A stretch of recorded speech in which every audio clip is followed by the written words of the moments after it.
Today we have three eminent speakers, Dr. Pankaj Chari, Dr. Rajkumar and Dr. Sangeeta. And they'll be talking on urinary tract infection, antibiotics usage from infectious disease perspective. And the final talk would be on vesicoureteric reflex by Dr. Pankaj Chari. And Dr. Pankaj Chari will be the moderator of the day. And the first talk is by Dr. Sangeeta. And Dr. Sangeeta is associated with the Sri Ramachandra Institute of Higher Education and Research. She's a consultant pediatric nephrologist, and her specific area of interest is towards antenatal renal anomaly and counseling, preventive care, pediatric nephrology, acute kidney injury, and renal replacement therapy. And she has special interest towards onco-nephrology. And I just have a small request. Participants can drop their questions in the question box, and it will be taken verbally towards the end of the session. So over to Dr. Sangeeta for her presentation.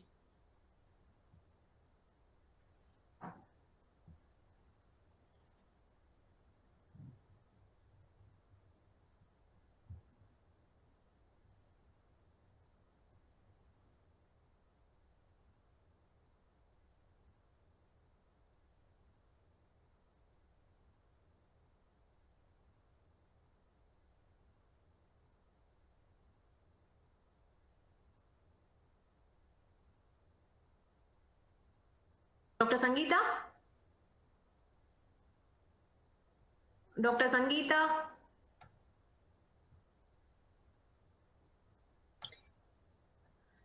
Dr. Sangeeta, you're not audible. Can you please switch off your video so that your audio is better heard?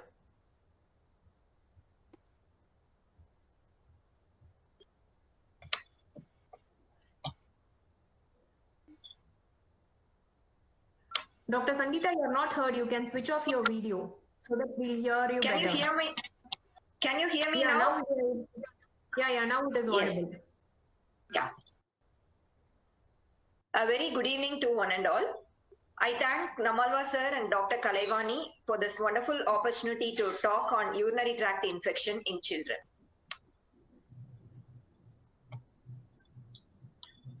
The outline of the talk would be definition of urinary tract infection, what is simple and complicated febrile urinary tract infection, what is recurrent urinary tract infection, and the importance of bowel bladder dysfunction in a child with urinary tract infection. Let me start with a scenario. This is a 5-year-old girl brought with the history of fever of duration. She had pain during urination. No hematuria, cloudy urine, or passage of crystals or mud in the urine.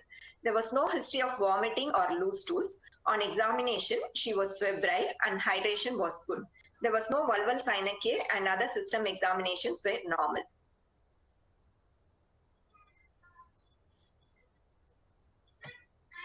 Her urine routine on macroscopic examination, turbid in appearance. Microscopic examination showed plenty of pus cells and pus clumps. She also had proteinuria of 1+. Urine culture was growing E. coli 10 to the power of 5 coliforming unit per ml. Antibiotics cefixime, amikacin, oflox, and cefoperazone sulbactam. Her total count was elevated with the polymorphic predominant. CP was positive, but blood culture was sterile. So the diagnosis here is simple febrile urinary tract infection. We will discuss with this diagnosis later. The second case is 6-month-old boy with a high-grade fever of 4 days duration, also had chills and rigors. He had vomiting and cried during urination. On examination, child was febrile and looking dehydrated. System examination was essentially normal. He also had elevated total counts with a polymorphic predominance. His CRP was elevated. Renal function showed elevation of blood urea nitrogen with the upper level of serum creatinine level. Urine microscopy here also showed plenty of pus cells with 2+ proteinuria. Urine culture again was growing E. coli with significant growth of 1 lakh coliforming unit per ml, which was sensitive to ceftriaxone and amikacin. Here, the child with febrile urinary tract culture positive infection, also having dehydration and elevation of renal parameter, he is fitting into complicated urinary tract infection. What is the importance of diagnosing this simple and complicated urinary tract infection? That is where we worry. Whenever a child is having upper urinary tract infection or complicated urinary tract infection in an underlying renal problem like vesicoureteric reflux or hypoplasia dysplastic kidney, with this recurrent infection, this child may have parenchymal loss, which may present with the proteinuria and hypertension in a later life, may lead to CKD in the adult age group. That's where we worry. So with this, we will move on to the introduction. Urinary tract infection is identified by the presence of symptoms with a significant growth of a single species of bacteria in the urine culture, usually more than 1 lakh colony forming unit per ml. During infancy, boys are affected more than the girls with the ratio of 2.8 to 5.4:1. But beyond infancy, girls are more commonly affected with the ratio of 10:1. 40% of children with the UTA get recurrence of symptoms. And coming to the etiology, we all know that E. coli is the most common bacterial cause of UTA. Other gram-negative bacterial pathogens include Klebsiella, Proteus, Enterobacter, and Citrobacter. Gram-positive organisms include Staphylococcus, Saprophyticus, Enterococcus, and rarely Staph aureus. Nowadays, what we commonly come across is bacteria producing in extended spectrum beta-lactamase. They have inherent resistance to the usual antibiotics such as penicillin and cephalosporin. Children with the underlying renal problem like PUJ obstruction, PUV, recurrent urinary tract infection, children who are getting antibiotic repeatedly are more prone to grow this ESBL type of organisms. Viral UTI are generally limited to the lower urinary tract infection. They present usually with the cystitis symptoms. Fungal UTI are also rare in children. Some of the risk factors for fungal UTI in children are immunosuppression, long-term use of broad-spectrum antibiotic therapy, and indwelling urinary catheters. Coming to the pathogenesis of urinary tract infection, we know that the most common mode of spread in children is ascending infection. The organism which colonizes the perineum is the main source of infection, whereas in infancy, bloodstream infection also can happen. Kidneys have simple and compound papillae which have an inherent anti-reflux property. But in children with a high-grade reflux, the compound papillae which are situated in the poles of the kidney remains open during the high-grade reflux. So the infected urine reaches the kidney and triggers the immunological and inflammatory response. With a repeated infection in an anatomically disturbed system, it can lead to renal parenchymal injury and subsequent scarring. Generally, we have certain protective factors like unobstructed urinary transport, unidirectional urinary flow, proper complete emptying of the bladder with the proper pressure, and normal perineal resistance. Then what are the potentiating factors for urinary tract infection? Urolithiasis or renal stones, intrarenal reflux in case of high-grade reflux, other high-grade vesicoureteric reflux, obstructive uropathy in the form of pelviureteric junction obstruction or PUV or neurogenic bladder, and also phimosis and vulval synechia in also can cause urinary tract infection in children. The clinical presentation may vary depending upon the age group. Sepsis with the poor feeding, vomiting, jaundice, temperature instability in the form of hypothermia or fever may be the presentation in neonates. Whereas in older children with uncomplicated UTA, they present with a low-grade fever, predominantly lower urinary tract symptoms like dysuria, frequency, urgency, hematuria, and foul-smelling urine. Complicated urinary tract infection present with high-grade fever with chills and rigors, persistent vomiting, loin pain, and dehydration. Apart from this routine manifestations, some children, especially in the toddlers age group, can present with recurrent fever, diarrhea, abdominal pain, and failure to gain weight.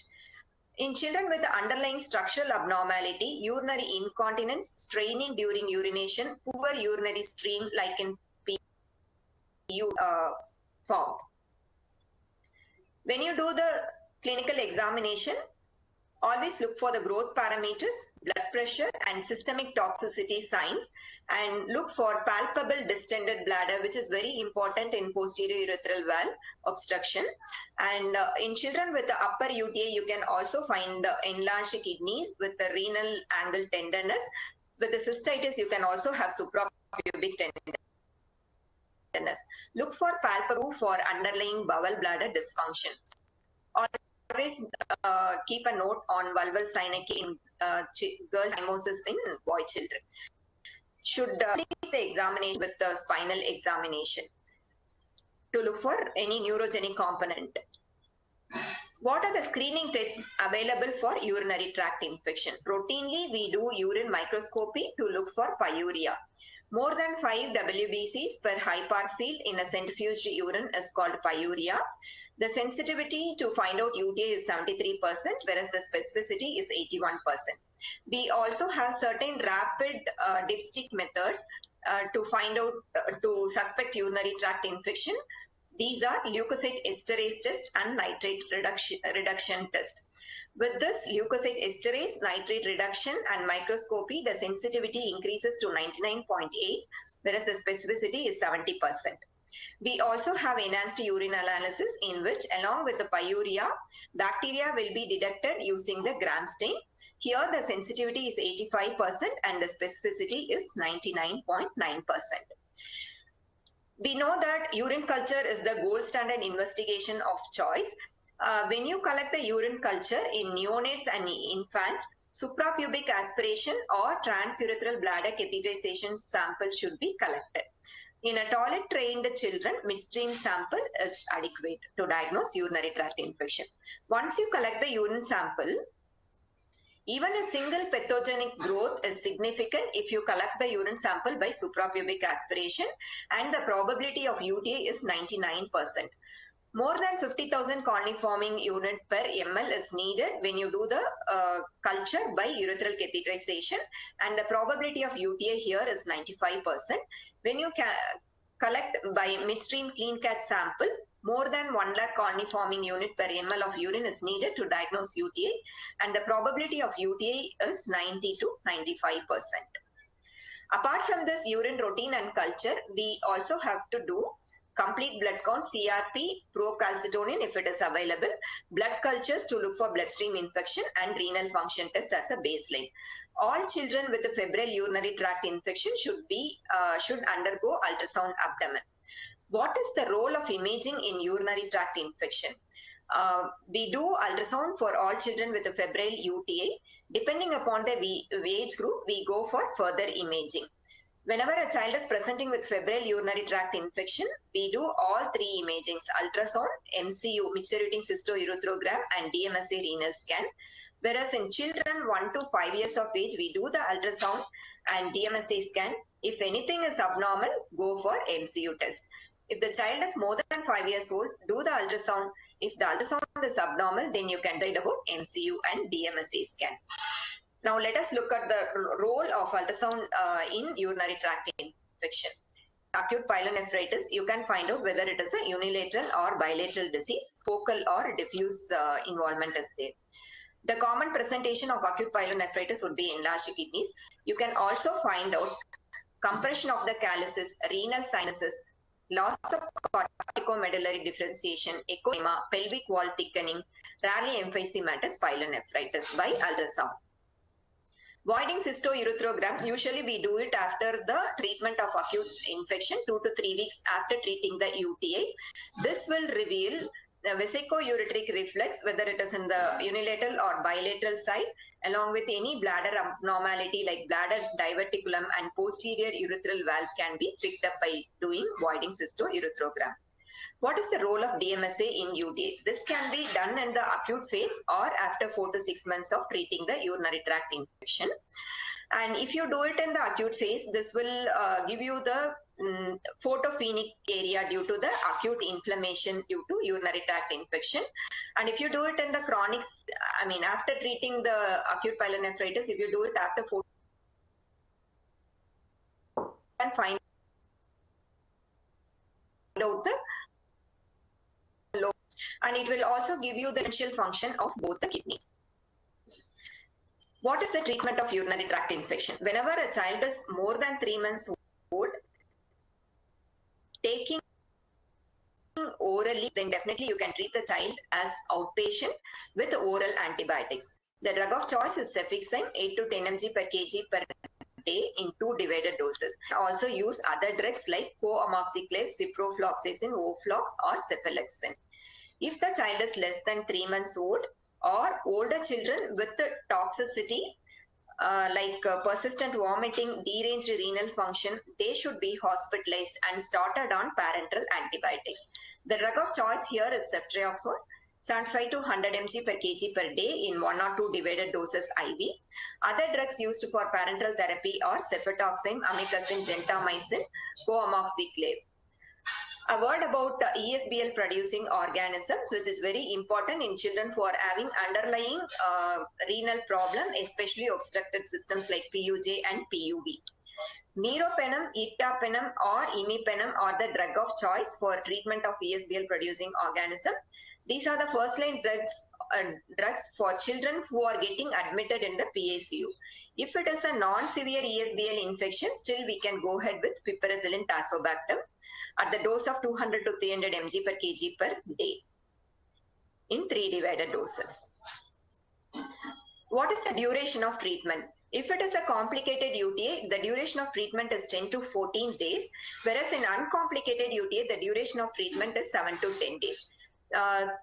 For cystitis, only 3 days of antibiotics is enough, especially in adolescent children. Apart from this, upper UTA and lower UTA, we also have a few more definitions in UTA. The second area is defined as significant bacteriuria in the absence of symptoms of urinary tract infection. Let us see a scenario. This is a 6-year-old female child who presented with a fever for 5 days duration. She also had pain during urination. There was a history of febrile urinary tract thrice in the past. She was evaluated and found to have right acute pyelonephritis and grade 3 bilateral BUR. On probing for the history, she also had infrequent voiding less than 3 times a day. She had day and nighttime wetting, undergarment wetting. She had the history of standing while passing urine and stools. On examination, she was febrile, hydration was adequate, abdomen was soft, urinary bladder was palpable. She didn't have any loin or suprapubic tenderness, no vulval synecdoche. Examination was normal. Urine routine showed pyuria and culture was growing E. coli. Ultrasound showed bilateral rhinomegaly with the urinary bladder wall thickening and significant post-void residue of 30 ml. So the diagnosis here is recurrent urinary tract infection with the bowel bladder dysfunction. So what is bowel bladder? Symptoms with the bowel dysfunction. On exam, the imaging will show you the thickened urinary bladder wall. Post-void residue will be more than 20 ml or more than 10% of the bladder capacity. They may be having persistent high-grade BUR because of high pressure. MCU may show spinning top configuration of bladder on MCU. When you probe the history, they may have this Vincent's curtsy, like crossing the legs, holding the glands when they have the urge to void. So they might be having this voiding dysfunction, lazy bladder, overactive bladder, or detrusor sphincter dyssynergia or non-compliant bladder. It is also called as dysfunctional elimination syndrome. They should be managed with adequate fluid intake and balanced diet with the whole grains, fruits, and vegetables. Treatment of irregular bowels with the stool softness should be initiated in these children. They should be insisted on timed voiding, double voiding, and squat to void. A word about asymptomatic bacteriuria. It is a benign condition. It does not cause any renal injury and requires no treatment. Most of the time, the organism isolated is E. coli of low virulence. So eradication often follows symptomatic infection with a virulent strain. So the presence of ABU in a child previously treated for UTI should not be considered as recurrent UTI. What is the indication for antibiotic prophylaxis? Whenever a child is presenting with the first episode of UTI, till you complete the imaging, it should be continued. Antibiotic prophylaxis should be continued. infection, high grades of PU are like 3, 4, 5. Underlying BBD should be kept on antibiotic prophylaxis. Cotrimoxazole is the drug of choice. We can also use nitrofurantoin and cephalexin. When will you refer a child to a pediatric nephrologist? When a child is having recurrent urinary tract infection, UTI in association with bowel bladder dysfunction, children with vesicoureteric reflux, underlying urologic or renal abnormalities like PUJ obstruction, PUD, neurogenic bladder, children with a renal scar, deranged renal function and hypertension should be referred to a pediatric nephrologist. The take-home messages are rapid dipstick-based tests are useful in screening for UTI. However, culture and sensitivity is the gold standard for diagnosing UTI. Urine collection needs to be appropriate for correct interpretation. Bladder dysfunction can be an important cause for recurrent UTI. Always probe that history.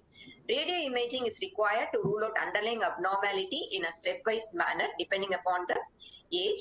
Children with recurrent UTI, BBD and VUR definitely needs regular follow-up and should be referred to a pediatric nephrologist. Thank you very much for the patient listening. Thank you, Dr. Sangeeta, for taking us in and out through case scenarios of UTI. The next speaker would be Dr. Rajkumar. Dr. Rajkumar is a consultant pediatric infectious diseases at Global Health City, Chennai. He's also a visiting consultant at Kanchi Kamakodi Child Rest Hospital and Rainbow Children's Hospital. His academic interest is towards managing MDRO infections in extreme preterms and neonates and vaccinology. He's participated in various studies, and he has got 5 publications and 2 textbook chapters to be contributed by him, have been contributed by him. And so he'll be talking to us on antibiotics usage in UTI from an infectious disease specialist perspective. Over to Dr. Rajkumar.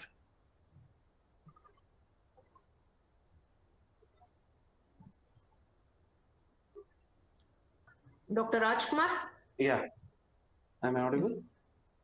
Yeah, you're audible. I thank Dr. Kalevani for giving me this opportunity. I also thank the IPNA members for this opportunity.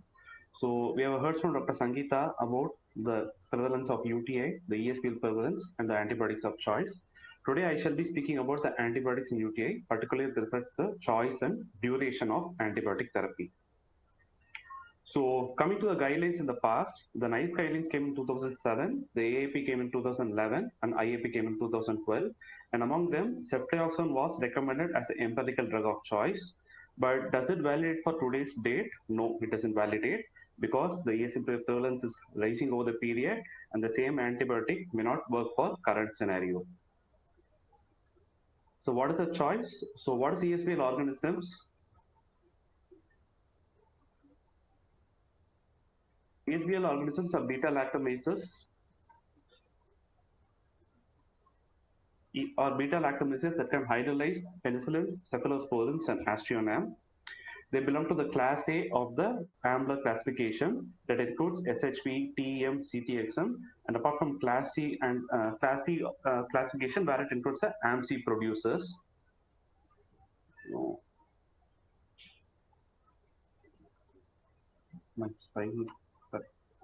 AMC producers. So SHV and TEM are initially hydrolyzed by ampicillin, but later also known to hydrolyze the oxyimmunocephalosporins like your ceftriaxone, cefotaxime, etc.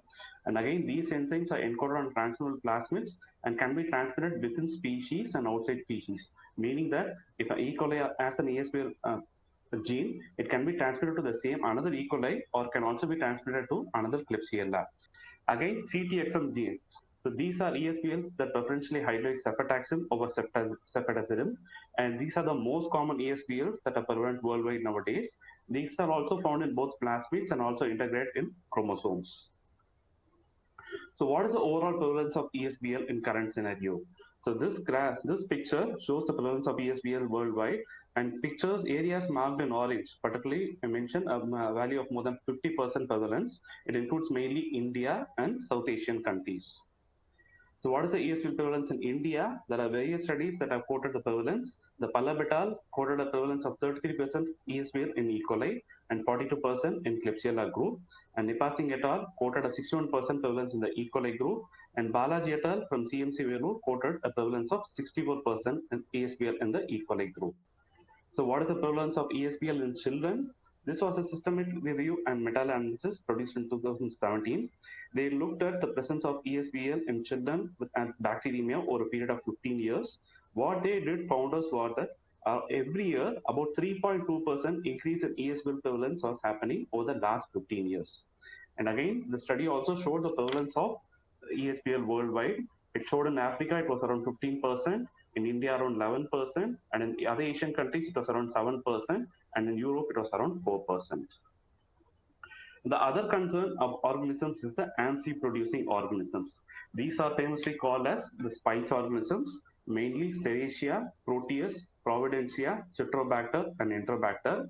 They are usually resistant to all the beta-lactams and monomactams, except for Cephirome, Cephipine, and Carbapenems. These AMC genes are usually in repressed state, meaning that they are in a suppressed state.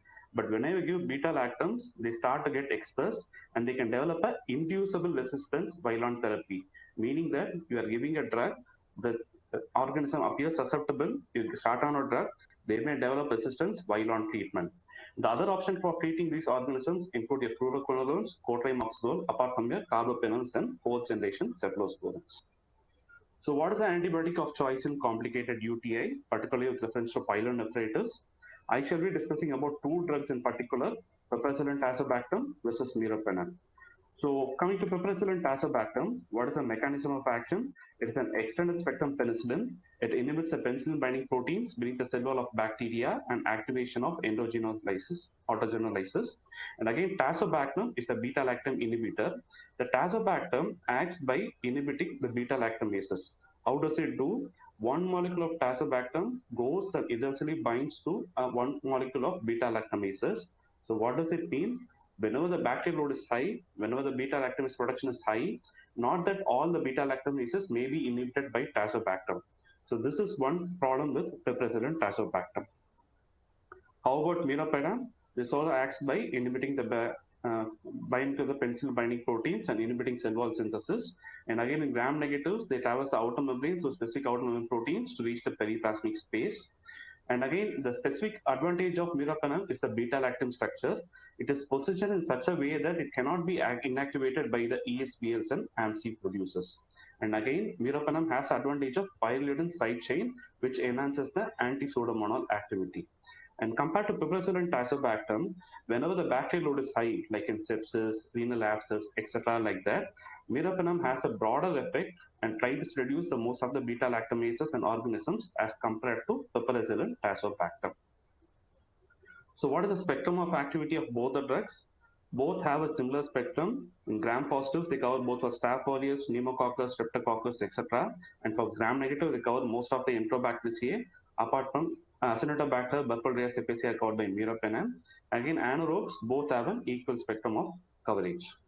And what are resistant for these drugs? It includes a penicillin pneumococcus, MRSA, Corynebacterium jaicum, Enterococcus faecium, and Stenotrophomonas for meropenem. So this is one trial which compared piperacillin tazobactam and meropenem, and this will help us to know which one is superior to other. This was a trial and study published in JAMA in 2018. This was called as the Merino trial famously.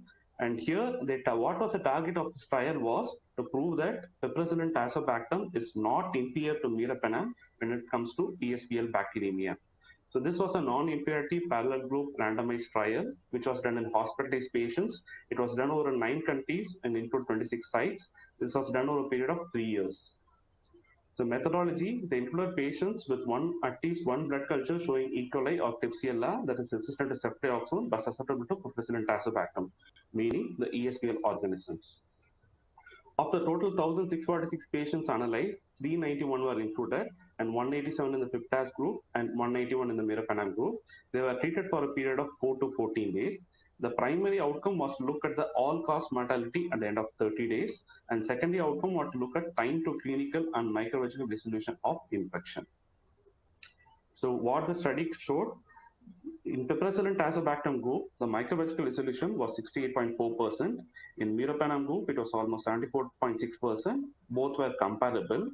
But when it came to mortality, in meropenem, the overall mortality at the end of 30 days was 3.7 as compared to piperacillin-tazobactam, which was almost 12.3%. So meaning that whenever you treat a patient with piperacillin-tazobactam, the risk of mortality increases by 8%. So this study, as I said earlier, they tried to prove that piperacillin-tazobactam is superior to meropenem, but what happened? They realized that meropenem is superior to piperacillin-tazobactam and has an advantage of mortality benefit.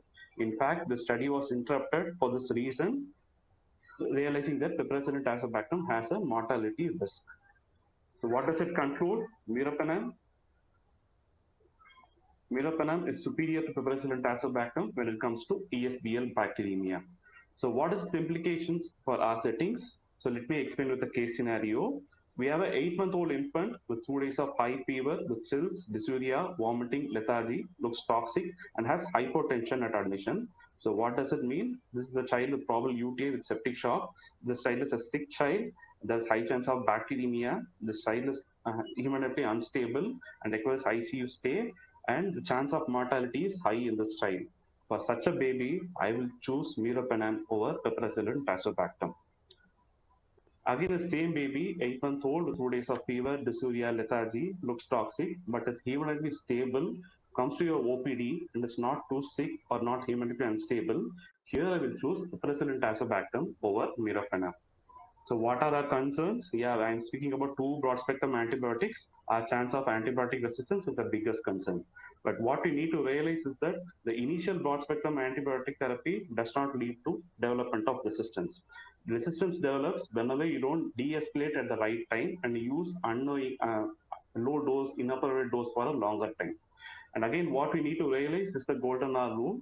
So meaning that the initial empirical therapy should be a broad spectrum therapy, which should be started at the right time, overall improves outcome. And again, we also need to realize that a delayed escalation can lead on to poor outcome. So meaning that you start a child on ceftriaxone, you realize it is ESBL organism at 48 hours, you then change to piperacillin-tazobactam, the outcome is already poor here. So again, what we need to realize is that in UTI in particular, initial inappropriate therapy may lead on to increased renal scarring. And in fact, I would say that meropenem should be part of the emergency drug list and should be part of all the emergency medications in a pediatric emergency settings. So what we need to be more careful is we should always reassess the child at the end of 48 hours. We should also collect the culture reports and look at the susceptibility pattern. We should de-escalate and provide a targeted therapy in the end of 48 hours to reduce the chance of resistance. So this is one study, this is one article that was published in 2019 recommending about the appropriate therapy for choice. So here again, they recommended for severe or complicated UTI, particularly ESBL organisms, carbapenem is one of the choice, along with aminoglycosides. And against in AMP-producing organisms, against cefepime, carbapenem are the drugs of choices. So learning points, with rising ESBL prevalence, third generation cephalosporins are not ideal as initial drug of choice. Antibiotic prophylaxis in this current scenario may not be effective. And again, piperacillin-tazobactam or meropenem should be the initial choice, and timely and appropriate de-escalation reduces the chance of resistance. Coming to my next topic, duration of antibiotics.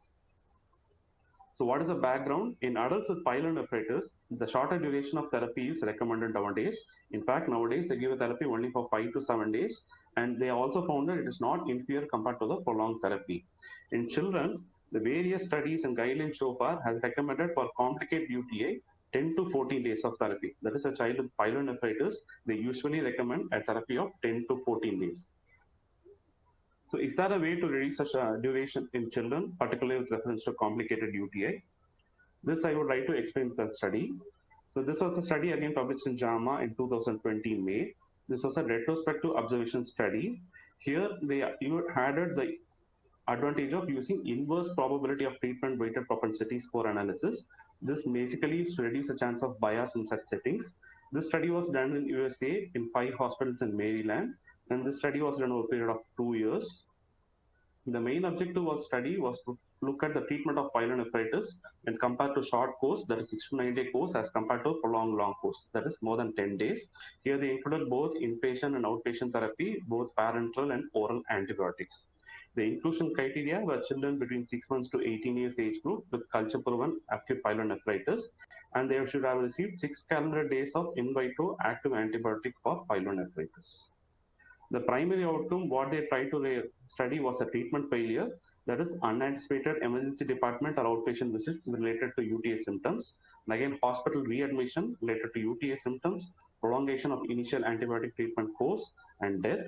In secondary outcome, they were trying to analyze the isolation of an antibiotic resistant organism within 30 days of therapy.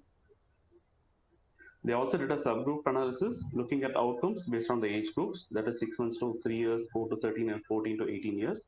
They also tried to look at the presence or absence of underlying urological abnormalities and outcomes related to that, and also based on antibiotics. So this is a comparative analysis of both the groups in the short course and prolonged course. In both the groups, in children between 6 months and 3 years age group were included, and female sex predominant in both the groups. And there are underlying abnormalities, in particular the reference to urology in both the groups. And again, the common organisms deal were E. coli as compared to our settings. And again, bacteremia was also present in both the groups. And the antibiotics used were Thurgentin, cephalosporin, cotrimoxazole, fluconazole, similar to our settings. And the inverse probability treatment weighted was applied on this settings to reduce the chance of bias. So what are the results? The primary outcome, that is with reference to treatment failure in short antibiotic therapy, the treatment failure was noticed to be 11.2% as compared to longer antibiotic therapy, where it was 9.4%. The odds ratio was not significant. And again, looking at secondary outcome, that is risk of resistant UTI, it was noticed to be 16 or 6 out of 15 in the short course group and 14 out of 22 in the long course group had a risk of developing a resistant UTI. And looking at the subgroup analysis, they also noticed that there is no difference in outcome based on age groups, underlying urological abnormalities, or choice of antibiotics. So what is the implication of this study compared in our settings?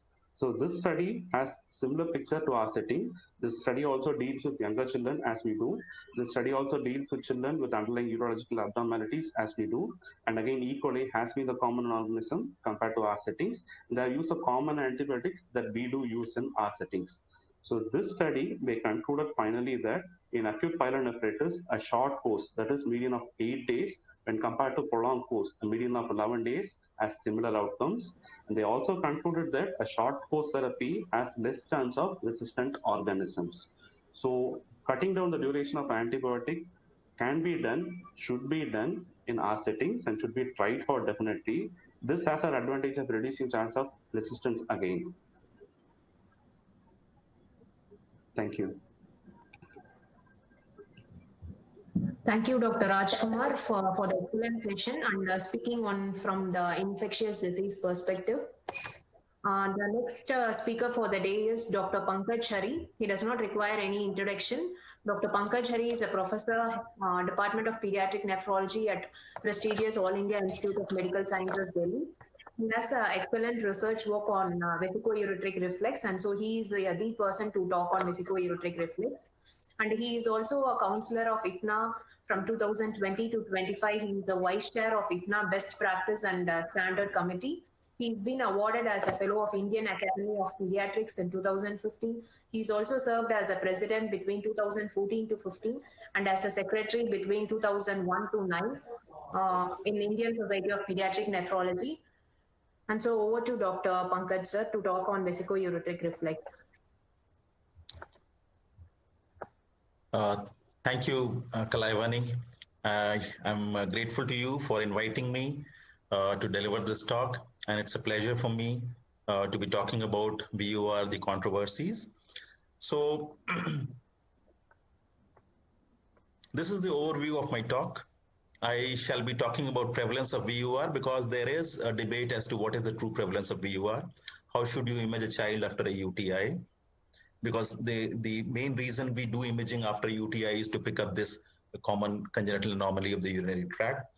And what is the occurrence of renal scarring, its association with VUR, how common it is. And then an association of bladder bowel dysfunction with VUR. This has already been a little bit spoken about bladder bowel dysfunction by Dr. Sangeeta. Then I'll talk about the treatment of vesico-ureteric reflux, starting from surgery, endoscopic treatment, followed by prevention of recurrent UTI using antibiotic prophylaxis, and also what is the current status, and other non-antibiotic interventions for prevention of UTI, and finally about the risk of UTI that is associated with VUR. So what I'm going to refer to now as VUR in my presentation is all primary VUR, and it should not be confused with secondary VUR. Now, secondary VUR is something which is because of either obstruction to the outflow of the urine, like the posterior valve, and or conditions where the bladder is abnormal neurologically, what is called as neurogenic bladder. So those VUR in those conditions are secondary. And a primary vesico-ureteric reflux, on the other hand, it does not have these abnormalities. And in fact, it is the pathogenesis of this condition is perhaps because of the ureteric bud arising laterally, which results in the ureter being shorter in length in the submucosal part, which sort of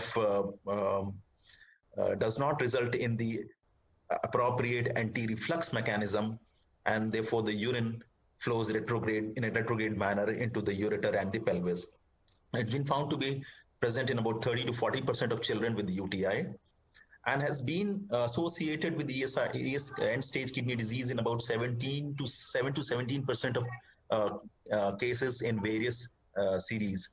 Now, why I say it is associated, because previously it was thought to be causally related to end-stage kidney disease, but we'll discuss throughout my talk that whether it is really the culprit or not. This is a condition which is an anatomical aberration, and it has a very it indicates that it perhaps has a genetic origin, and the reason for this is that there is a strong familial clustering of VUR. Siblings who have VUR, patients who have VUR have a very high risk of having VUR in siblings. Then their offsprings are also at risk of developing VUR. There is syndromic association, so Various syndrome, like otorhinobranchial syndrome, is associated with reflux, and they have well-known genes for these kind of syndromic VUR. Interestingly, the non-syndromic primary VUR, till date, there has been no major single locus or gene identified. And whenever NGS has been carried out in large cohort of patients of VUR, results have been very, very variable in various geographical areas, meaning that this disease seems to be genetically heterogeneous. So an important question is, what is the true prevalence of VUR? And most of the reviews would cite a prevalence of about 1%. However, Williams in the review in 2018, Jason very nicely sort of detailed as to what should be the true prevalence of VUR. So what he tried to extrapolate the prevalence of VUR from conditions like antenatal hydronephrosis. Now we know that about a certain percentage of children, 1 in 500 may have antenatally diagnosed hydronephrosis on ultrasound. And if you evaluate these children, about 15 to 20% may have a VUR. So extrapolating this kind of a data gave a prevalence about 0.2 to 6%. On the other hand, same kind of extrapolation can be carried out from UTI, that about 30 to 40% of patients have UTI, and so and about 2 to 8% or 2 to 7% of children will have a UTI episode during their childhood. So the approximate prevalence of VUR can be 1.5 to 2.5%. But also understand that not all VUR will develop VUTI. So this is an underestimation. And same ways, not all VUR will be picked up by ultrasound on antenatal in the antenatal period. So is there a dearth of study of prevalence on VUR in healthy children? So no, because it was considered to be a very sinister disease in very early in the early part of 1950 and around that period, and in those times, in fact, there were prevalence study conducted using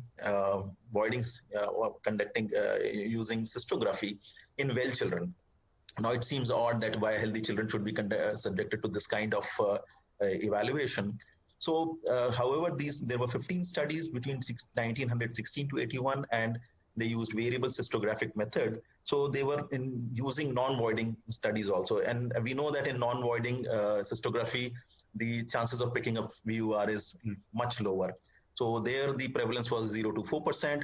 But the 3 studies that I've cited here, they are in these bar diagram. They are actually in patients who underwent voiding cystourethropy, and there you can see age between 0 to 1 year, 0 to 5 years, and between 3 to 15 years.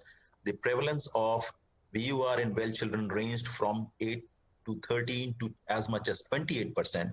So what Williams concluded was that perhaps 10 to 20% was a reasonable estimate of the prevalence of VUR in normal population, which is a high prevalence of this condition, which simply means that this condition is perhaps more innocuous and actually present in an asymptomatic manner in large majority, and in some of them it will manifest with UTI and other manifestations. So how does VUR present? And this is how the VUR is diagnosed very often in about 500 odd, nearly 500 patients that we have been following up at AIIMS in our cohort. The commonest way that the VUR was diagnosed was following a UTI, 64%. A significant proportion were detected on evaluation for antenatal hydronephrosis, and about 9% were incidentally detected, some during evaluation for hypertension, and some while being evaluated for CKD. Interestingly, family screening, we could not find many children with VUR. We were screening only using ultrasound and not micturating cystourethropy. So just about 1 or 2 families we could find, and which is unusually low. So the gold standard for diagnosing VUR is, we all know, micturating cystourethropy. However, this is a test which is invasive. It involves cost, also radiation. And we should understand that even if about 30 to 40% of children after a UTI will have VUR, about remaining 60 to 70% will not have any VUR. And also the ones who would have VUR, a significant proportion will have VUR of low grades, which nowadays, I've understood, it's just futile to find low grades of VUR because they have little impact on the outcome in terms of kidney failure, etc. So why should every child be subjected to MCU? And if you would go by the old recommendations following a UTI, what kind of imaging should be done? Most of the guidelines, including our guidelines in 2011, which I think was even cited by Sangeeta, mentioned that we were doing, in fact, ultrasound, MCU, and DMSS scan in all infants younger than a year age. But now the guidelines have actually become less aggressive, understanding that it is not imperative to find VUR in all children after UTI. They are looking now for high-grade reflux and the ones with the renal damage who are at risk of a recurrent UTI. So I am only presenting some of the guidelines which are there, which have come up in last 5 years. And why this period is important, because by 2015, most trials on the treatment of VUR, on the use of antibiotic prophylaxis as an appropriate treatment for VUR have been completed. And the results were since out. So it was an opportunity for the societies to figure out what should be the guideline now to try and find out VUR, whether it is really treatable or not. So the American Academy of Pediatrics just reaffirmed their guidelines. They had they just reformed the 2011 guideline in 16 and persisted with that recurrent UTI should undergo MCU evaluation. They never talked about DMSA in the past guideline also. Most of the guidelines agree that ultrasound should be carried out in all the guidelines generally say that it should be carried out in any child who has had a first UTI. Accepting the NICE guidelines, which is in 2007, said that only children who are less than 6 months old should undergo an ultrasound. Now, why NICE guideline is important? Because this is the guideline which was really based on evidence as opposed to the rest of the guidelines. So the Indian guidelines, we are in the process of revising, And this Indian guidelines are going to be much different than before. They are really evidence-based, based on systematic reviews, and I'll show you some of the systematic reviews that we've been conducting. So they will be more evidence-based and are clearly awaited. We should be able to complete them by 2021. So going for as far as DMSA is concerned, now guidelines restrict DMSA scans to only recurrent UTI or those who have high grades of VUR. So this is a suggested approach to imaging after a UTI. If a child has first episode of UTI or a recurrent UTI, must assess for bladder bowel dysfunction, should not miss it. If it's the first episode of UTI, then ultrasound should be done. And in both the conditions, recurrent UTI first episode, ultrasound should be done. If it's a recurrent UTI, then these children should be subjected to MCU. And if one finds, some of the guidelines would say if you find high-grade VUR, then only do DMSA scan after 4 to 6 months. Or at the same time, some others would say since it's a recurrent UTI, you should do a DMSA scan to find out areas of damage. On the other hand, if it's a first episode of UTI, if the ultrasound is normal, then a lot of guidelines would say, fine, don't do anything, wait for the second episode. On the other hand, if it is abnormal, and there are abnormalities in ultrasound which are predictive of a VUR, these patients should be subjected to MCU. And again, if you find MCU high-grade VUR, then DMSA should be done to pick up significant renal damage. So the other side, when the ultrasound is normal, this is chiefly by the NICE guideline that if the MCU is normal, the ultrasound is normal, and if the child has experienced an atypical UTI, which means that the atypical UTI they defined as sepsis, abdominal mass, renal dysfunction, no response to antibiotic within 48 hours, or a non-E. coli infection. So a non-E. coli infection has emerged as an important indicator for a congenital anomaly of the tract. So they said if the child is less than 6 months old, atypical UTI, go for MCU. A child is having atypical UTI but older than 6 months and younger than 3 years, you can alternatively do a DMSA scan. If it is abnormal, then go for an MCU. So this is one algorithm that I have suggested, which is based on combination of recommendation from various societies. Now we know that children who develop one episode of UTI are very likely to have another episode very often in the first year from the first episode. And by 2 years, the recurrence rates have been found to range from 17 to 25%. Now, this is a large study, which I'll be discussing even later also, the RIVER study, where patients who had VUR, their recurrence rate was much higher if untreated, up to 25%. But interestingly, you must realize that even children who do not have VUR can have a recurrence in as much as 17% of cases over a 2-year period. And this was found in the QT study, which is a companion study of the RIVER trial, where patients who did not have VUR were also followed up for 2 years for development of UTI. They also concluded that VUR and bladder bowel dysfunction were significant risk factors for recurrence. So again, this is sort of reaffirming that bladder bowel dysfunction is an important risk factor for occurrence of UTI. This was about renal scarring, which the data again came from the same RIVER trial and the QT study. And it showed that if you have single episode of UTI, the risk of scarring is very small. However, it increases significantly after second or third episode of a UTI. Now, this is interesting that why scarring happens in a patient with VUR. And of course, this was understood even in the 50s also, but there is a difference. In 1950s and 60s, again, people knew and proposed a Big Bang theory that if you have a VUR, it simply lets the bacteria ascend into the renal parenchyma very easily, and that infection then causes badly damaged kidney, which progresses into CKD or end-stage renal failure. However, we'll see that it is not true, but the UTI that occurs in VUR, it facilitates the ascent of bacteria into the parenchyma, and this was demonstrated very nicely by this experimental study in the mice model by the Canadian group, who took actually VUR, which was induced genetically in these mice, and they injected saline in one group who were having VUR. In the other group of mice, they injected E. coli, and this group of patients were also having VUR. And the third group in the center was just they injected E. coli in the patients in the mice who were not having any VUR. And what they found was, in the presence of VUR, If there was no E. coli, that means sterile reflux, it didn't result in any scarring. On the other hand, if the E. coli was injected in a mice with the reflux, there was significant increase in the collagen and inflammatory markers in the renal parenchyma in these mice. And on the other hand, if there was no reflux in the mice, then it helped in clearance of E. coli much faster.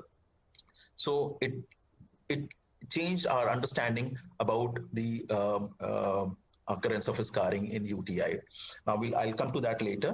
That what will be the other mechanism of scarring in VUR. So this kind of scarring, which happens following a UTI, how common it is? It's just seen in about 5 to 15% in various prospective studies in association with VUR. And importantly, what is the consequence of this kind of scarring? So this has been very nicely demonstrated by the cohort study, and these are very long-term cohort studies. Patients followed up for as much as 16 to 22 years after UTI who had some scarring. And what the investigators found that there was very low risk of hypertension following this kind of a scarring, and very little evidence that renal scarring of this kind led to any kind of a CKD or requirement of dialysis or transplantation. And this was also sort of confirmed in another cohort where patients were followed up with a median age up to 41 years, and who had small bilateral scars. They found that the GFR just decreased from 93 to 81. 93 was during the period in the childhood, and it became 81 ml per minute per 1.73. So there was a small drop in GFR, not to the extent of leading to CKD or requirement for dialysis or transplant. However, interestingly, people have found that that there are patients of VUR who have never had a UTI, and they also have abnormally damaged kidney. Up to 22% of antenatally detected VUR show renal scarring, and up to 14% of asymptomatic siblings who have never had a UTI, who have been found to have VUR, they have also renal damage. So now we understand that in VUR, you can have renal damage following two mechanisms. One is the intrarenal reflux of infected urine, which is post-UTI renal scarring. And the other is without UTI, which is now that we understand is abnormal embryological development or dysplasia. Sterile reflux, on the other hand, does not result in renal scarring.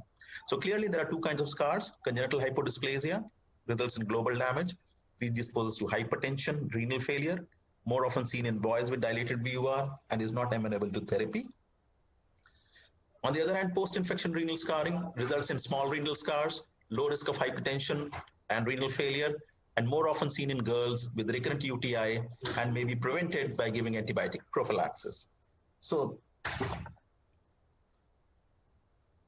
now, what is the association of recurrent UTI and bladder bowel dysfunction? And this has been increasingly recognized. This is a new player in between UTI and VUR, and bladder bowel dysfunction is defined as comprehensive term for combined bladder and bowel dysfunction in the absence of neurological abnormality. So various terminologies, elimination syndrome, etc., have now been replaced by the term bladder bowel dysfunction.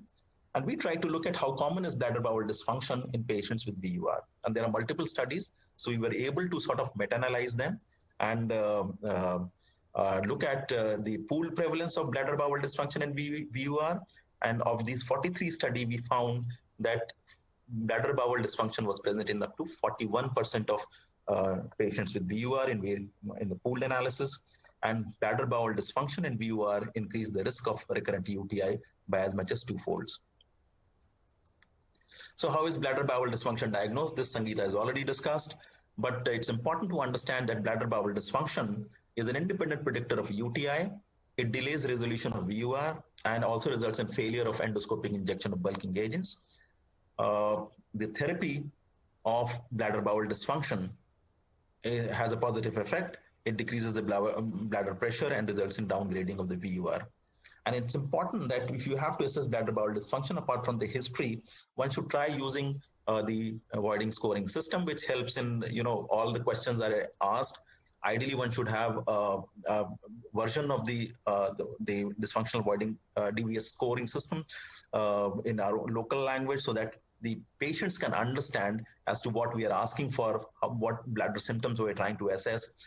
Same is the problem with constipation, that patients will not be able to understand what constipation is, and sometimes it may be missed. So a lot of people advise using Bristol stool charts to show them what kind of stool the child is passing. If passing hard stools, blocking toilet, painful defecation. And so this is the key mode of method of finding out bladder bowel dysfunction in non-toilet trained children, because in non-toilet trained children, it may be difficult to assess the bladder function.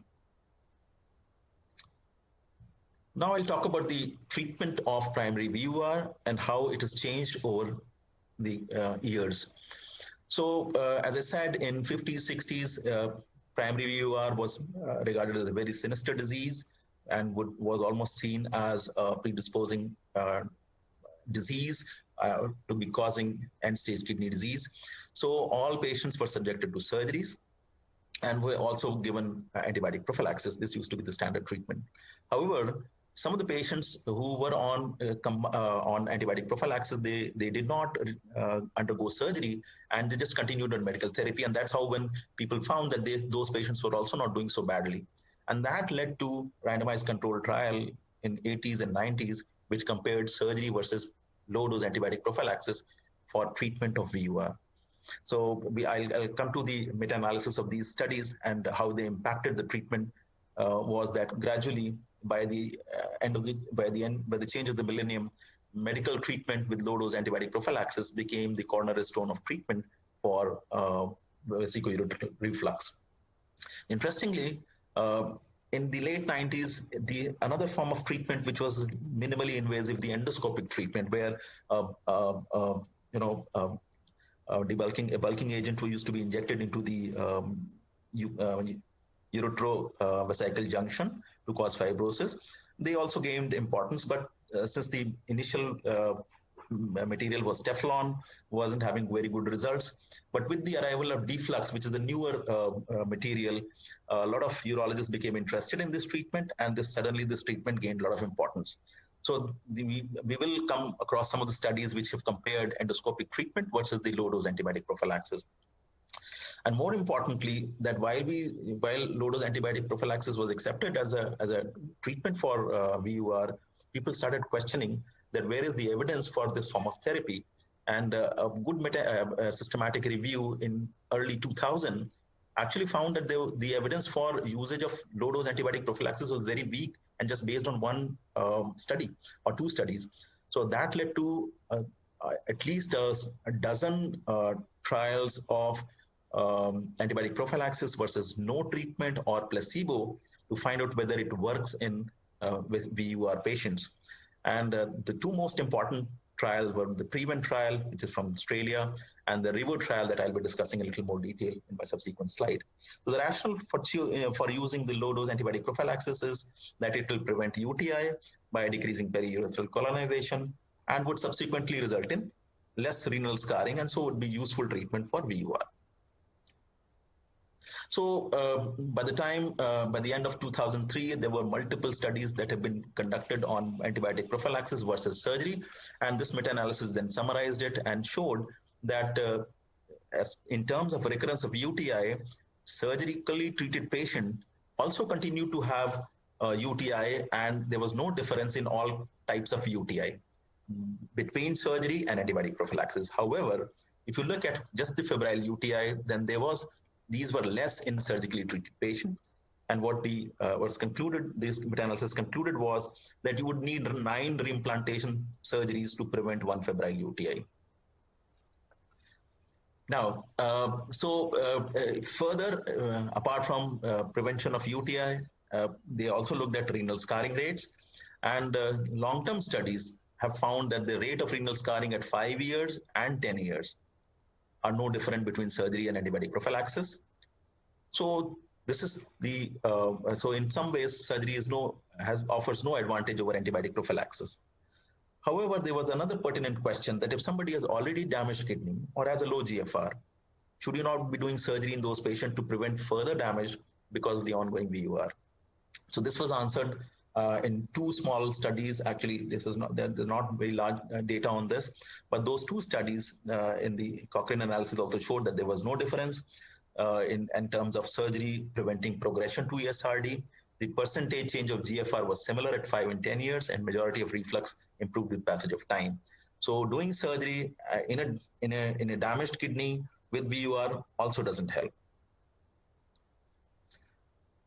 So the next thing after surgery was the endoscopic treatment for VUR, and while surgery was effective in almost 98% of patients, endoscopic treatment of this injection is successful in about 60 to 95%. Sometimes patients require second injection or third injection, and the success depends on the severity of reflux. So it's not very good for high-grade reflux, requires expertise. There is a learning curve, and it will fail, is very likely to fail if there is a bladder bowel dysfunction. Also, there is a risk of a recurrence of VUR after a year or so, some in small proportion of patients, and complications like ureteral obstruction can also happen. So it's not free of complications, and the success is poorer, rate is poorer than surgery. And plus, if you look at whether it prevents UTI or not, because that is the key question, if you have to compare it with antibiotic prophylaxis.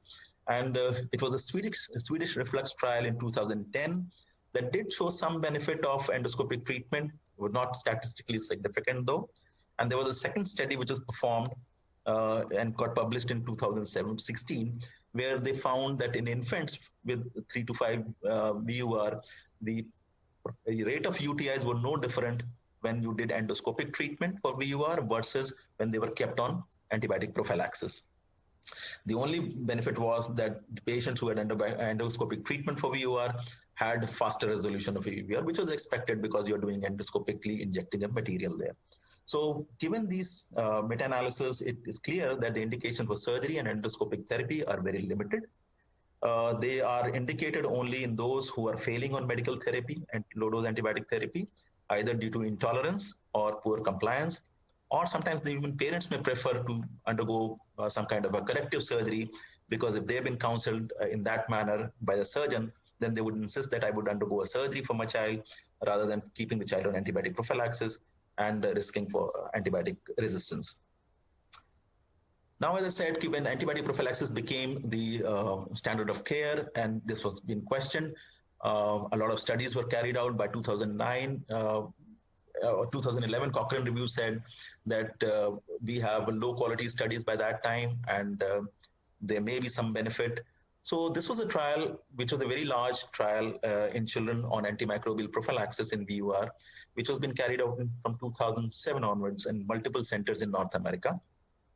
And this went on for almost 7-8 years. And what it showed, interestingly, was that prophylaxis reduced the risk of recurrence by almost half, 50%. And they also showed that it was more effective in those with febrile index UTI and bladder bowel dysfunction. However, they had a problem in this trial that it chiefly had girls, more than 90% girls, and very high incidence of bladder bowel dysfunction. And there was no difference, however, in the rate of renal scarring at 2 years. We at All India Institute of Medical Sciences, and in fact, in our 1 year earlier, we began this trial, which was a placebo-controlled, double-blind, and similar kind of trial, but we began earlier than them. And however, ours was had a problem of being a single-center study. We took much longer to complete it and were having smaller sample size. And what we found was that the antibiotic prophylaxis was actually not beneficial in preventing UTI in children with VUR. And on the other hand, in fact, we actually found that the rate of UTIs were a little higher in the prophylaxis group as compared to placebo.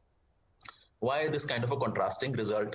And so we corresponded with NEJM, and when we figured out that the RIVER trial had a different phenotype of VUR that were being studied as opposed to what we studied in our study. In the RIVER trial, there were very few boys and lesser of predominantly low-grade VUR and very high bladder bowel dysfunction, high rates of bladder bowel dysfunction. And a subgroup analysis, if you look at VRIVER trial, it was not beneficial in high-grade VUR without bladder bowel dysfunction. On the other hand, we had chiefly boys with significant baseline scarring and hardly any bladder dysfunction. And importantly, the reason was that we treated two different kind of phenotype of patients, and that's why two different kind of results were obtained.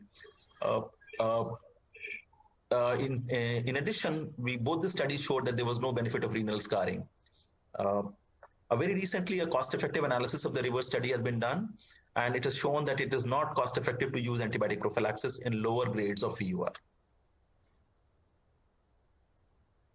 Now, as it was expected when about a dozen RCTs were collected, a meta-analysis was, and the Cochrane meta-analysis was available, and it showed that in about 1,667 patients across all these studies, there was a small benefit of prevention of UTI in when you included all the randomized controlled trials. However, when the Cochrane analysis, the Cochrane group, they dissected, they removed the studies with high risk of bias and included only the low bias RCTs, which typically were double-blind controlled trials. So the AIM study, the PREVENT trial, and the REVO trial were included. And you can see from this forest plot that there is actually no benefit in terms of prevention of UTI.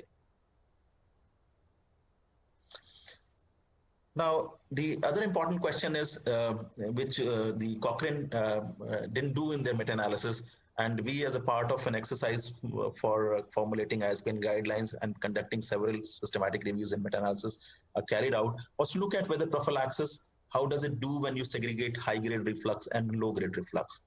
And what we found was there is a marginal benefit of antibiotic prophylaxis in high grades of reflux across all studies.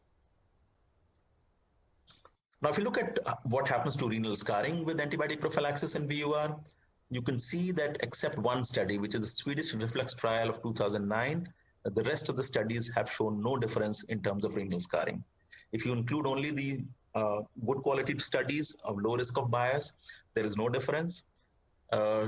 And the criticism of the Swedish reflux trial was that it was a high risk of bias study, unblinded, and so would have given wrong estimate of benefit with antibiotic prophylaxis. So there is a question that why renal scarring has remained unchanged, and people start thinking that if it's so, then why should the host inflammatory response not be targeted? So if you can somehow diminish it, and the ideal agent would then be corticosteroids. And so there are 3 such studies beginning from 2011, which have looked at short course of corticosteroids during acute pyelonephritis, along with antibiotic prophylaxis, whether it decreases the rate of scarring. And this is very interesting that all the 3 studies were showing an effect towards benefit. And when we carried out this systematic review for the ISBN guideline for 21, we found that there was a cumulative benefit, but there was a moderate quality evidence. And the group felt that there is still an insufficient evidence to be recommending the use of such an agent till you prove that it is not harmful in terms of safety, and also larger studies to look at whether this benefit is really there or not. So this is an interesting intervention. While antibiotic prophylaxis has a very marginal benefit in preventing risk of subsequent UTI, very clearly it predisposes to antimicrobial resistance. So this was a study which was actually individual level. The patient data was obtained by Hilary Kopp. We also contributed our data. And she looked at all these studies of randomized controlled trials, which were looking at antibiotic prophylaxis versus placebo or no treatment, and had done the culture sensitivity in their isolates, what was the risk of antimicrobial resistance. And overall, they found that the odds of multi-drug resistance was 6 times more higher on prophylaxis, and 1 multi-drug resistant infection in every 21 VUR treated patient. So this was something which is alarming. So there's a need to look for non-antimicrobial therapy interventions for prevention of UTI. And this is a very interesting substance, which in fact was known by 2000 when one study in JAMA in adult women showed that cranberry can prevent cystitis in adult women. And since then, this compound has been tried in children with recurrent UTI and one study with VUR. So this is a large polymeric compound called proanthocyanidin, which inhibits bacterial adherence. And if you can see that while we looked at the meta-analysis looking at how, while formulating our guidelines, we found that all these studies were actually showing it to be beneficial as opposed to placebo. And so the pooled meta-analysis also showed that it is beneficial. However, it is not better than antibiotic prophylaxis. But since it's a non-antimicrobial microbial agent, so it will not result in increase in resistance. The other major problem is the availability of the active ingredient. So active ingredient is supposed to be between 36 to 72 grams per day, and you will have to drink about 300 ml of cranberry juice every day, which is predisposed itself to maybe excess sugar, obesity, etc. And it may not be feasible for children to ingest this much amount. So the feasibility part is a problem till you have an active ingredient in the form of a capsule or something, and the availability. So this is an interesting intervention, but cannot be used. And its evidence in VUR is not there. It's just one study. So obviously it is not recommended. As far as probiotics are concerned for prevention of UTI in recurrences, the meta-analysis have shown that there is some benefit. However, when you compare them with antibiotic prophylaxis, there is no difference. And in VUR, they are not any different in terms of as compared to antibiotic prophylaxis. So, and there is very limited data, just 2 studies. And this is a very old intervention, circumcision, which has been examined for rate of recurrence of UTI in children. And a lot of observational studies have shown that babies who are circumcised have lower risk of UTI as opposed to uncircumcised infants. The major benefit is there during infancy. And a systematic review where all these cohort studies were pooled, which just had 1 RCT, so not a very good quality systematic review, did show that circumcision reduced the risk of UTI, but you will have to circumcise about 111 children to prevent 1 UTI, so which is not clearly effective method. And for high-grade VUR, it can be considered. There was a controlled trial of circumcision versus antibiotic prophylaxis, which showed no difference in 2013. Now let's go over to the risk of end-stage kidney disease in patients who have VUR. So since VUR has been labeled as a culprit because in 50s, 60s, people have believed and over several years and decades that this is a disease that would cause end-stage kidney disease. In various registries, it has been contributing to about 5% of ESRD. So these are the patients who have ESRD with contracted shrunken kidneys and with evidence of reflux. So this is an interesting analysis by the USRDS database, where the prevalence of VUR is 1 to 17%, and you can see that the reflux ESRD would be very, very small, 0.7 per million population. So a very small proportion of overall patients who have VUR will develop end-stage kidney disease. And this was also demonstrated in this large follow-up study of VUR patients of 700 children who were followed up for almost like 13 years, the mean follow-up for 13 years. Very small proportion developed hypertension. These were all kind of VUR with scarring, without scarring. And at 10 and 15 years, the risk of ESRD was just about 5%. Interestingly, one most important thing to find out here is that children who had kidneys, we did not show any scarring or were normal, having normal DMSA scan, had no risk of developing CKD. So this is very important. Now let's look at what has happened to renal scarring in VUR or end-stage renal disease over several years. So VUR has been there for decades. We've been trying to treat it over these centuries. I mean, at least for last half a century with either surgery or antibiotic prophylaxis.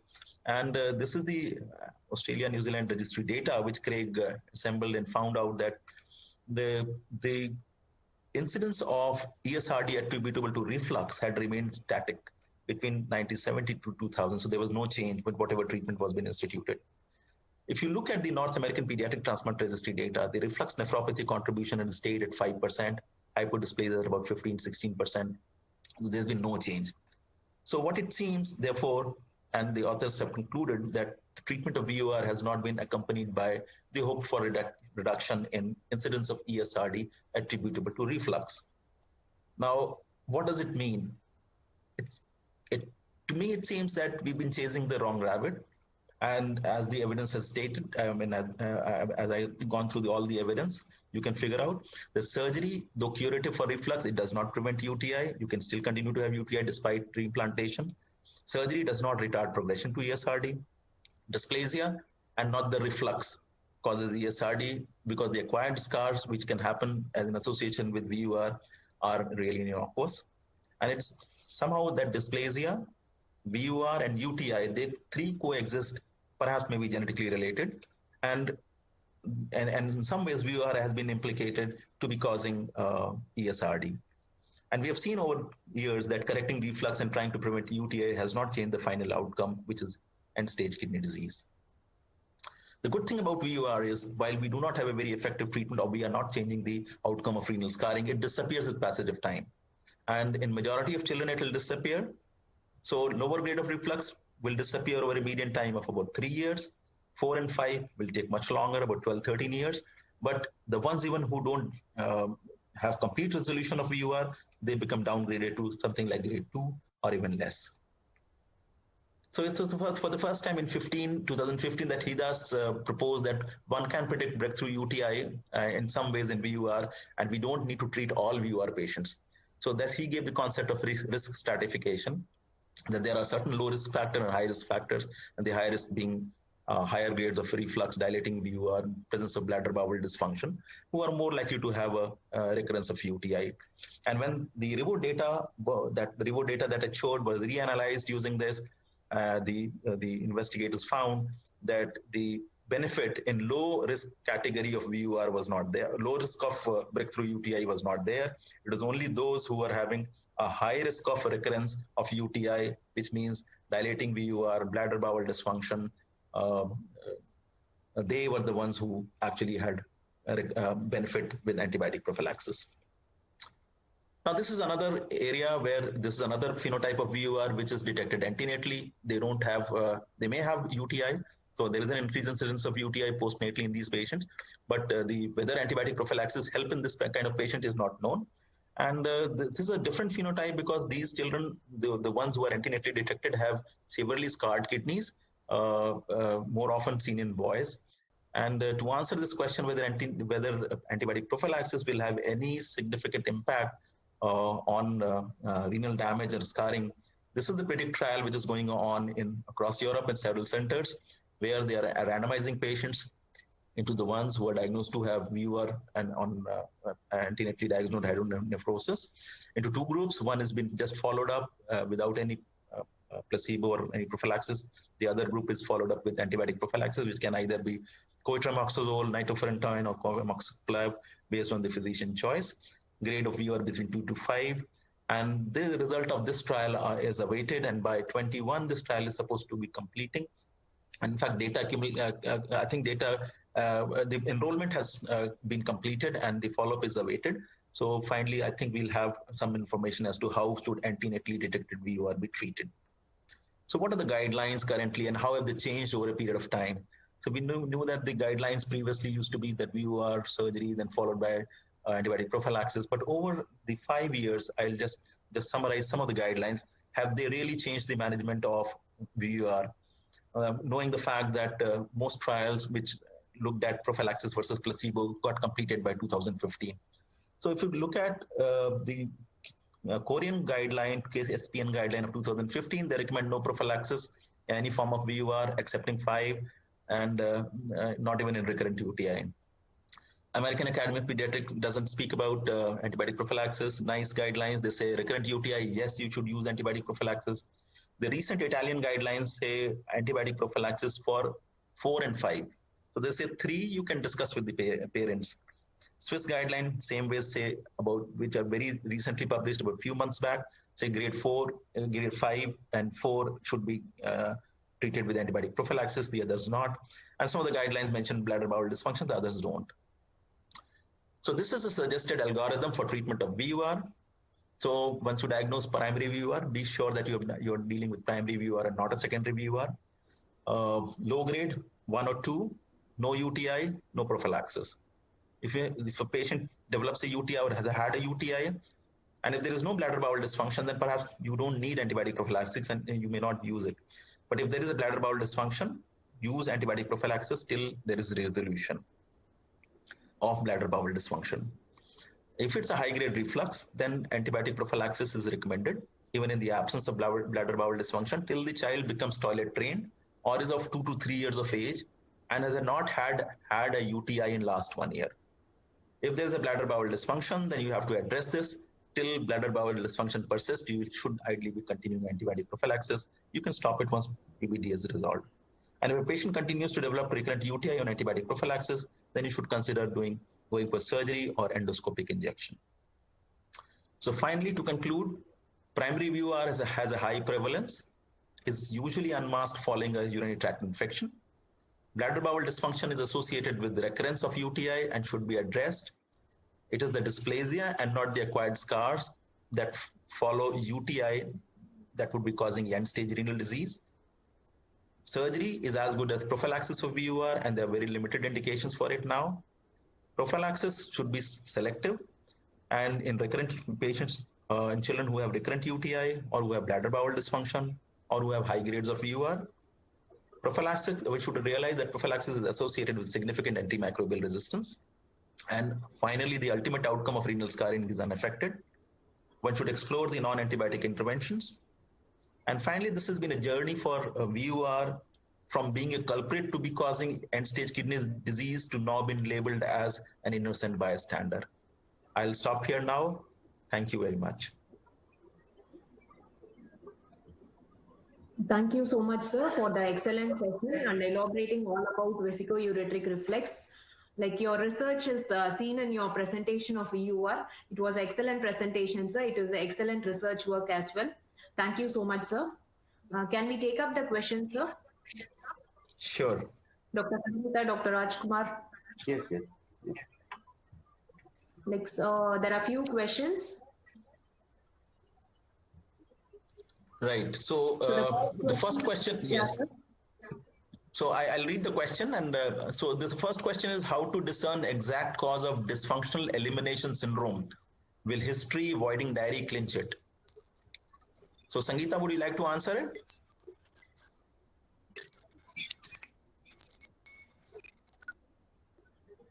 Dr. Sangeeta, you can switch off your video because your audio is not well heard. Yeah, yes, I have switched it off. Okay. Now Can you're you hear audible. now? Yeah, now it's little better. Yes. Children with the bowel bladder. Yes. Children with the bowel bladder predominantly have urinary tract symptoms with disturbances without any identifiable neurological abnormality. So constipation is the main cause of bladder dysfunction. What happens in BBD is retention of fecal material in the rectum can compress the bladder neck and trigonal region of the bladder. Urinary bladder will have uninhibited contractions once it is full, but they may try to hold the urine to stay dry. Children with the BBD, they try to hold the urine to stay dry. It results in high pressure bladder, incomplete bladder emptying, and turbulent flow of urine, which in turn can increase the bacteriuria. It is also common in children who refuse to use the toilet in school. And urinary retention of this high pressure bladder status may lead to hydrourethronephrosis and increase the risk of urinary tract infection. And with the history, we have to probe the history of postponing urination, Vincent's Kersey, Porsches, and chronic constipation. They will also have stand to pass urine and stools. During the clinical examination, look for palpable sigmoid, which is an important sign of loaded colon. Imaging, you can also significant post-void residue. Right. So, Aarti, Yes, I think Sangeeta has a very detailed way she has answered your question that history is very important. And as I had said, that voiding diary is very important. And the and you should actually be asking, the questionnaire should be used because sometimes we don't ask the right question to find out whether bladder bowel dysfunction is there. And if you very casually just ask for any problem in voiding or any problem in passing stool, that will not clinch it. There's another question that how much duration should antibiotic prophylaxis be given for recurrent UTI? So I'll take this question, and Dr. Ayaz Nayak, this if it's just a recurrent UTI and you do not have normality of the tract, then the recommendation is that antibiotic prophylaxis can be given for 6 months. You must identify the underlying cause like bladder bowel dysfunction. And if there is no bladder bowel dysfunction or you have treated it effectively, then you can stop the antibiotic prophylaxis after 6 months. So there is a question for Dr. Rajkumar, and this is it not AMPC E. coli more commoner than spice organism? Yeah. So Dr. So Rajkumar. as we know, for UTI, E. coli is still the most common organism. And UTI, E. coli has a tendency for multiple genes to be multiple resistance. So the same E. coli can have also ESBLs, the same E. coli can also have AMCs. And this is one area where meropenem scores over piptase. So same organism which goes for AMC resistance and also for ESBL type of resistance, your meropenem scores over piptase. And this is definitely a possibility. And this is what this Merino trial also reflected upon. So for multiple resistance, meropenem is superior. Okay, so I hope this answers your question, Dr. Kandasamy. Now there is a question about spontaneous disappearance of VOR, how common. As I said, and I had shown that it is very common, but it takes time. So which patient? And so there are some phenotypes which will disappear much faster. Most importantly, the lower grades, which will disappear much faster as opposed to the higher grades. Unilateral reflux will disappear much faster as opposed to bilateral. And antenatally detected VUR is supposed to resolve a little faster as opposed to the post-UTI detected VUR. The second question of Dr. Soundarajan is that how often to repeat DMSS scan and what are the guidelines? So I would say that you must understand that DMSS scan is a radionuclide scan. It is associated with the radiation.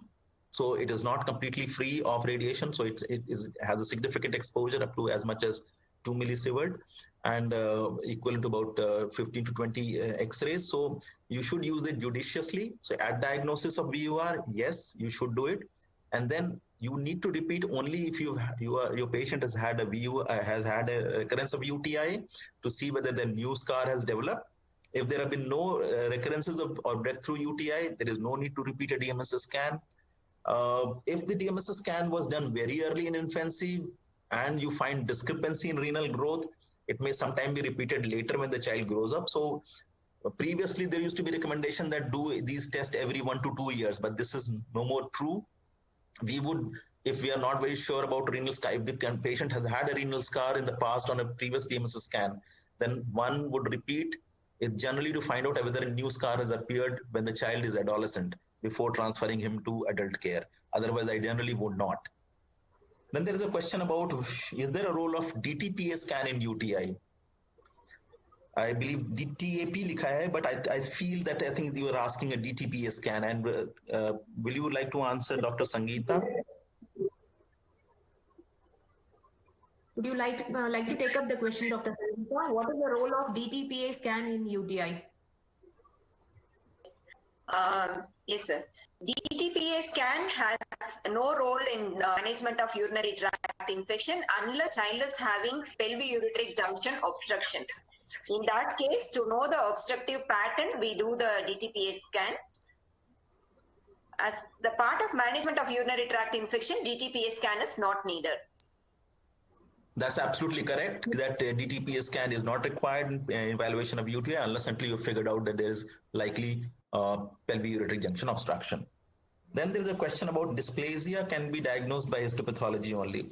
Now, Dr. Seema is asking this question, and I would say that you are right. Generally, this is a diagnosis of histopathology, but now people understand that the kind of badly scarred kidney, which are shrunken with the decrease in with the decrease in size, less than 2 standard deviation on ultrasound, you can fairly with ease say that this is a hypodysplasia. So a shrunken small kidney very nice easily can be said as a hypodysplasia if it is less than 2 standard deviation for the age in size. Then there's a question about sibling screening to be done by ultrasound alone or MCU in VUR index case. So the answer to your question, Dr. Jyoti, is that the MCU is too invasive. And so the most guidelines would say that just use ultrasound for screening. If you find an abnormality on the ultrasound on screening, then you can think about doing MCU.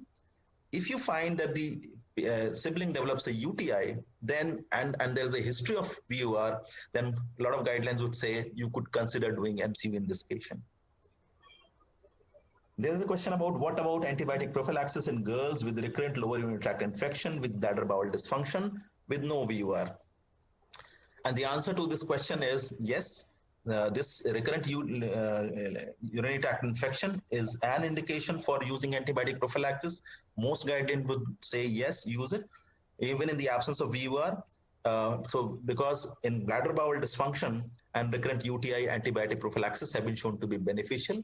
And there is evidence to it. However, the foremost thing would be to treat bladder bowel dysfunction. Once you have resolved the problem of bladder bowel dysfunction, you can no longer use and you can stop the use of antibiotic prophylaxis.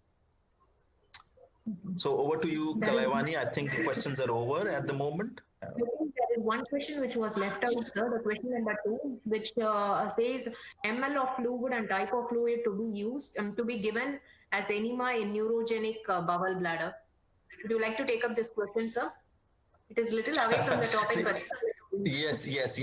So well, this is generally the forte of surgeons, and I think you could use normal saline enema, and the amount would depend on the age of the child. So yes, that much. Okay, fine, sir. Like, I think we are all done with the questions and we are finishing on time as well. I think whenever VUR comes in my mind, spontaneously your names also runs in my mind. So you have got extensive research on VUR, sir.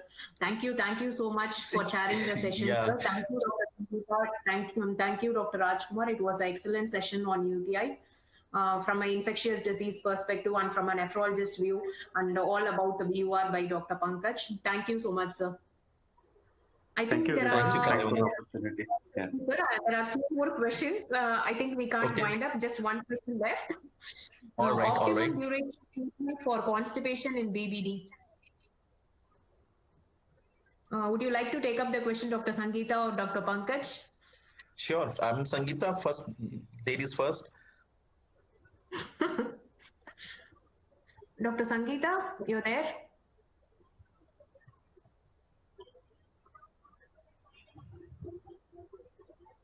Dr. Sangeeta's video, I think it is paused. Dr. Sangeeta, can constipation in bowel bladder? Yes. The optimum duration of treatment for constipation in bowel bladder dysfunction. They definitely need long-term treatment of 3 to 6 months duration. We have to continue stool softness. For first initial 2 weeks, we can use the suppositories to evacuate whatever is retained in the rectum. Followed by, we can go for oral stool softness. That should be given at least for a minimum period of 3 to 6 months. Along with that, the diet also should be modified along with the proper intake, and toilet training is very, very important in children with bowel bladder dysfunction. Okay. I think it has, the question has been answered. And there is one comment from Win Min Yang. Would you share me the approach to VUR slide, Dr. Hari? It is very useful. I think it is left to the speakers to share their slides. Probably their presentation would be available as a recorded session. Would you like to share anything, sir? I can, but I will have to, if you can send me his email, I can send that particular slide of approach to VUR. I have no problem. It's my pleasure. That's fine, sir. Thank you so much, sir. It was excellent discussion having you all together. Thank you so much, Dr. Pankaj. Thank you, Dr. Rajkumar. Thank you, Dr. Sangeeta. Thank you so much. Thank you. Good luck all. Thank you, Kalaivan. Good night. Bye-bye. Thank you, Sangeeta. So thank you all. Bye-bye.